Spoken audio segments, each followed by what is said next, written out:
We're going to talk a lot about credits today. We're going to talk about like what they are, why they matter, and kind of the infrastructure decisions that they have required from us as we've built out Schematic.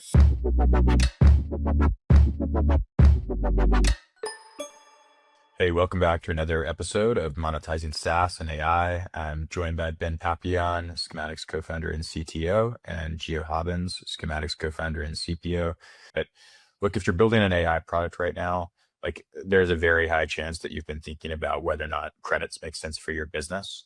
I think people get it, like seats and flat fees assume that every customer costs you about the same. And gets about the same value out of it. And that was true for a long time. That is not true anymore. As we all know with AI, what it costs you to serve someone and what they get out of it both move around basically constantly. So, credits sit in between, right? Like you buy a balance up front. It's predictable on both sides. You top up when you run low, which if you're the one selling is expansion revenue that feels really natural. If you get to price each action on what it actually costs you and what it's worth to the customer, you're kind of in a better value equation.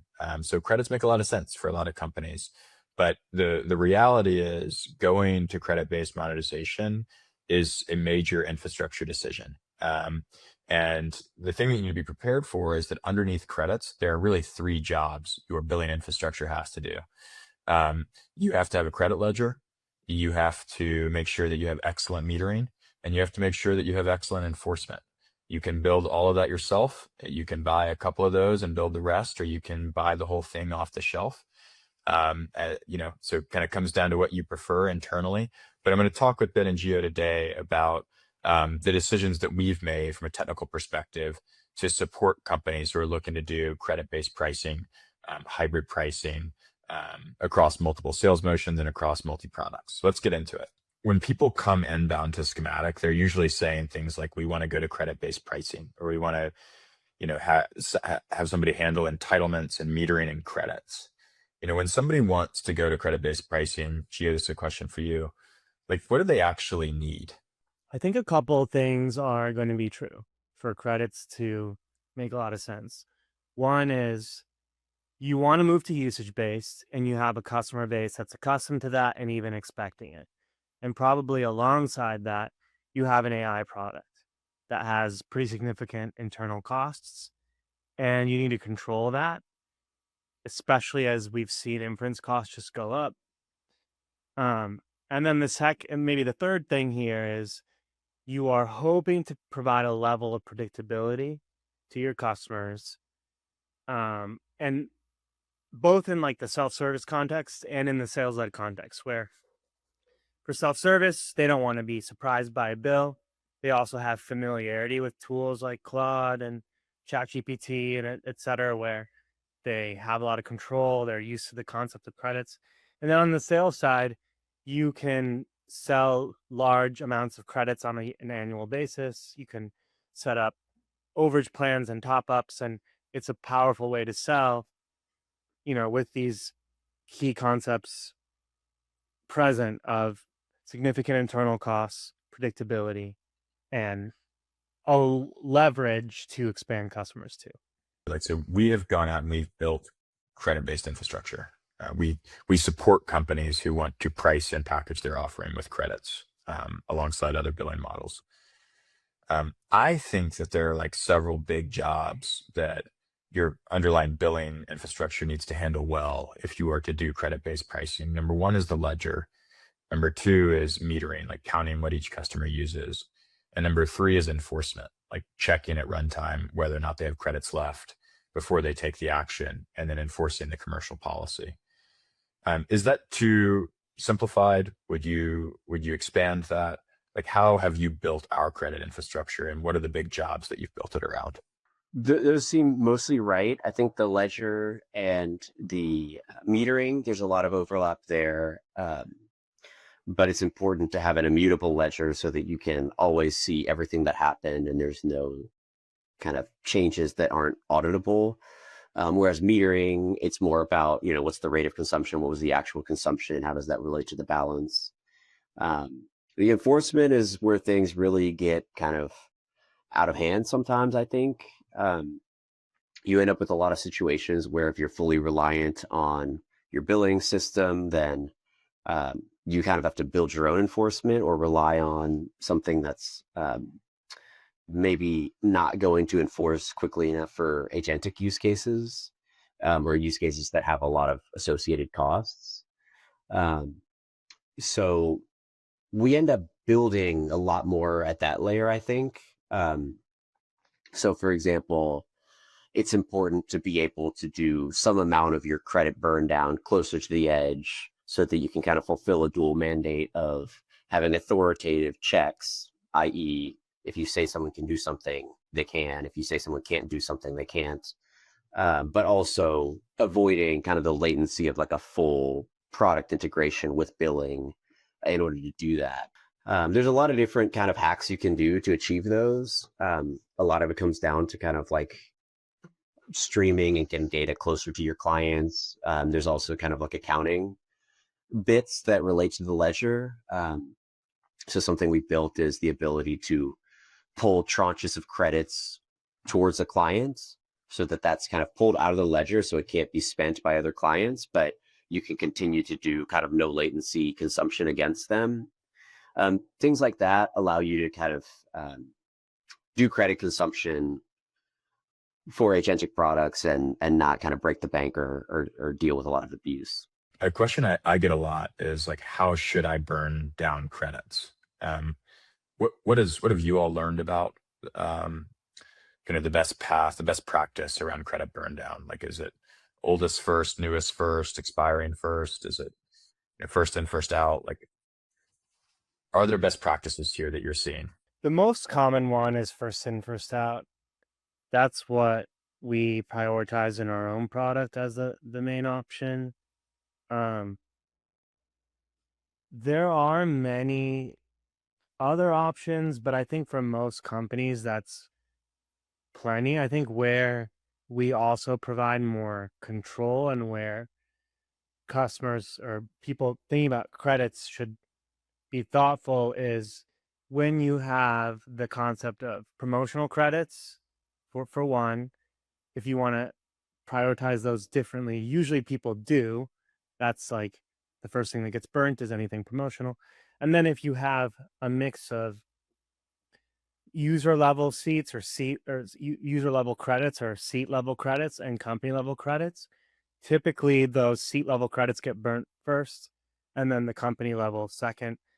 Then that kind of enables an overflow setup where you're able to allow your, have limits at the seat level, but don't actually block them if they hit their limit and start pulling from the company level balance. And that's usually the ordering there. Yeah, that makes sense. I was going to ask, so like, I also hear a lot of people ask, there's pooled and unpooled credits. And usually there's like a big question of should individual users and their credit use be gated and enforced so that you don't have power users pulling from a company's credit pool in a way that is unfair to maybe other users. Are we seeing any best practices materialize around this question that companies are asking? The way I would think about it is unpooled limits are really a full extension of seats generally, and they carry the benefits and the drawbacks of seats. The benefits are you sell by seats already. Like if you already have a product where you sell by seats and that's how you think about your sales motion, that's how you think about access, that's how you think about value, then it just aligns really well to that. Each seat has its own credit balance. You can, from an organizational standpoint, have a lot of control and visibility over each seat's usage. You have just like hard policies that are easy to enforce and communicate internally.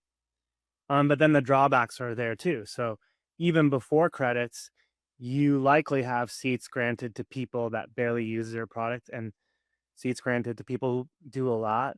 And that is like bad value often and leads to people seat optimizing and constantly trying to downgrade their seats and stuff if people aren't using it.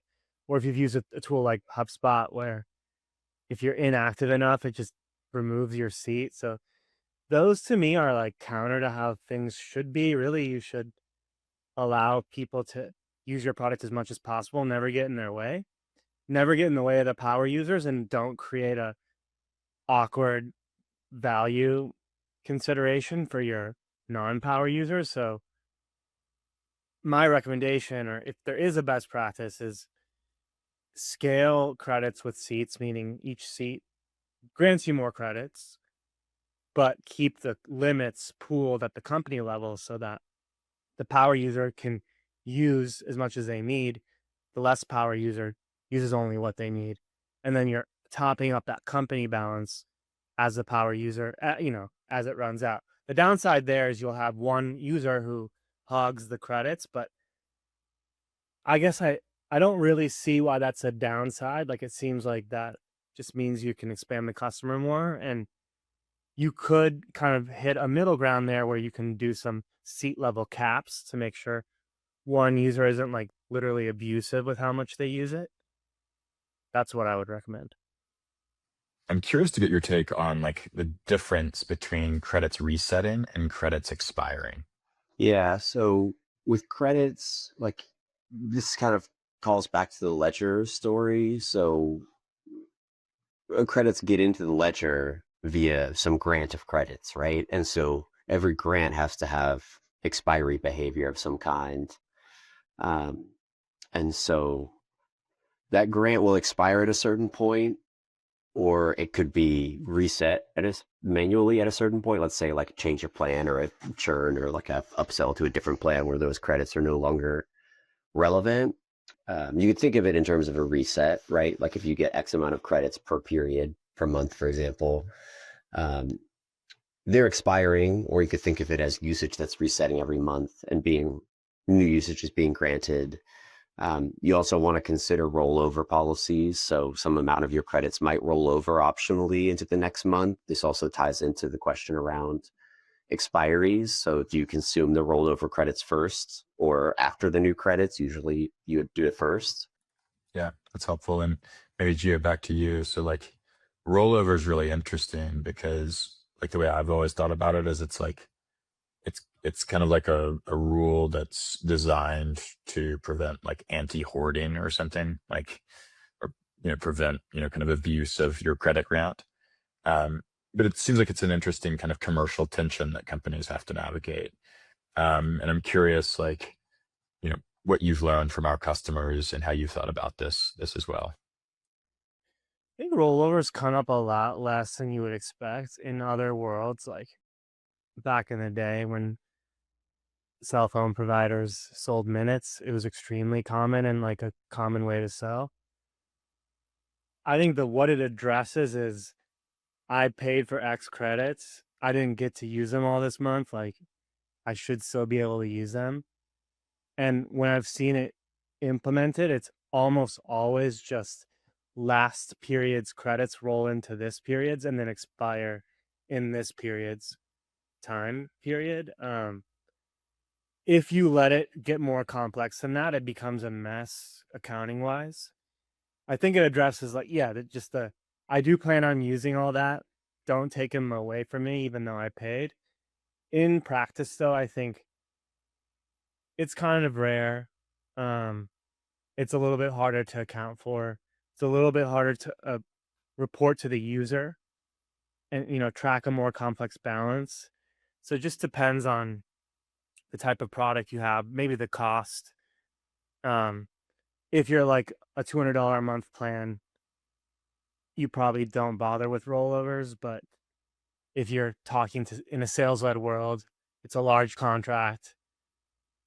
Maybe there's a little bit, it becomes like a negotiation lever and could be powerful in that way. One thing that's like, interesting is that historically companies will build a lot of the enforcement side of this. And this is sort of what historically billing systems have advised companies to do is you go build your own enforcement infrastructure and a database with customer state. And then if customer state changes, like somebody like blows through a credit limit or they auto top up or, they roll over, right? These are all state changes. Then a webhook will fire from the billing system. You're responsible for catching it. You're responsible for updating your database. your product then is going to query that database on every customer action to decide what the customer or the user can do. And it feels like maybe this was fine and tenable and acceptable when customer state didn't change that much, but it seems like it's quite difficult and maybe untenable when state is changing all the time. For example, like, Metronome, which is like, a world-class piece of infrastructure for managing your credit ledger. They probably wouldn't go out and say, hey, like, we're going to make a blocking API call to Metronome on every agent action to check if the user can proceed. They're not built for that. Like, they're not this state management system. And so I'm curious if you could talk a little bit about, what it is, what it requires to build the state management system that can do the enforcement on the edge, and what you're learning about both building the system and like what you're learning from the market about what they need in the system.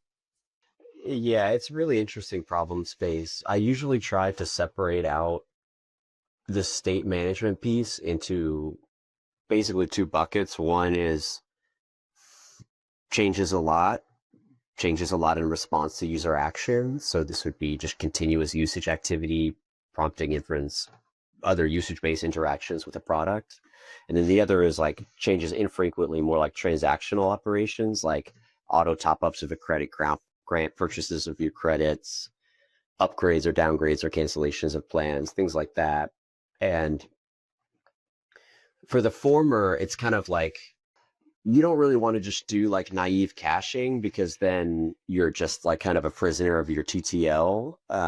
Whatever happens during your TTL is not going to be reflected. And then, as you point out, like just doing a blocking call for every usage is also not really tenable from a latency perspective. And most vendors aren't going to really support that rate limit wise either.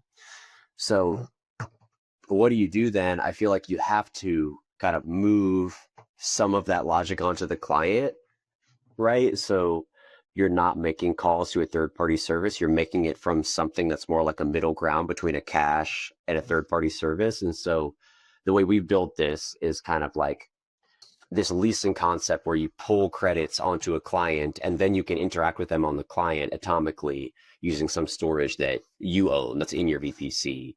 So it's better than caching in the sense of recency and accuracy. It's better than not caching for the sense of latency. And the mental model I have for it is basically like, with credits and with usage-based billing in general, you just kind of have like a series of balances stacked on top of each other. Like you have your bank balance, and you pull some of your bank balance into a credit balance with that vendor. And then what you can do to solve this problem is then pull some of that credit balance towards your client for use on the client. And even within the lifespan of a single usage operation, you can do a very small draft against that lease to do, atomic operations to prevent kind of races between concurrent clients. So there's kind of a lot there, but it necessitates finding something that avoids like the traps of the obvious solutions.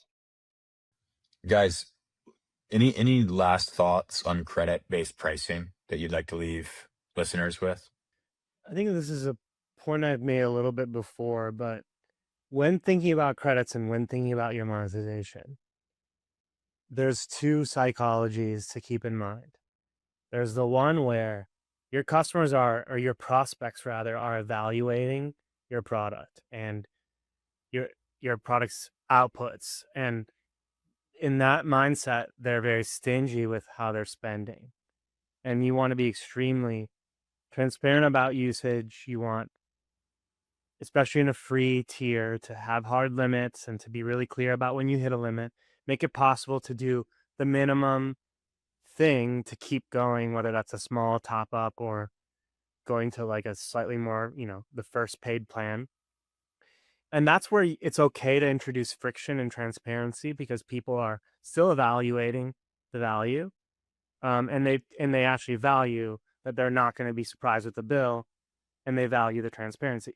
Then after that, if they gain true trust in what you're doing and the value of your product, which we've all felt probably with a cloud or what have you, Then you want to get out of the way and you want to think about things like auto top-ups where your wallet gets increased immediately once you reach a certain threshold.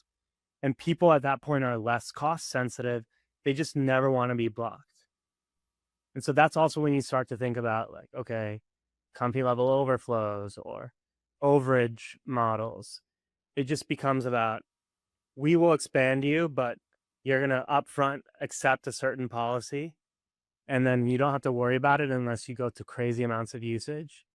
And it's just two different psychologies. Credits can be used for both. That's another reason why it's helpful and flexible and popular. But I would urge people to think about how their monetization is viewed in those two lenses. One thing I would want to note also would just be, I think sometimes it helps to just separate out the fact that the credit is a credit, that it's some other special type of currency, like a token in your arcade of your product. It doesn't necessarily matter. Like it kind of matters, and there's a vector along which you want to think about how that matters. Like, what is the currency you're having your users transact in while they're in your product? But from an application design perspective, you want to think about where are the trust boundaries of your app, right? So credits are a way for you essentially to just have prepaid usage. If you have a lot of PLG, that allows you to then kind of use that as a gauge for trust, right? You can increase the prepaid usage. You can kind of fail open, assuming, you know, the auto top up is going to work once you have a customer who's got a good track record for paying you, things like that, right? And so it gives you some things to play with in your application design with regards to the differences between different types of customers, right? Like somebody who has a big upfront contract and they have a bunch of credits that come with that versus somebody who just signed up for a trial and you don't know them, versus somebody that's started out that way and is expanding towards, you know, being a big customer of yours. So it's interesting to think about credits as a way to kind of play with the trust around payments around your product as well. Guys, thank you so much. We'll do it again soon. Thank you all for tuning in and listening to another episode of Monetizing SaaS and AI.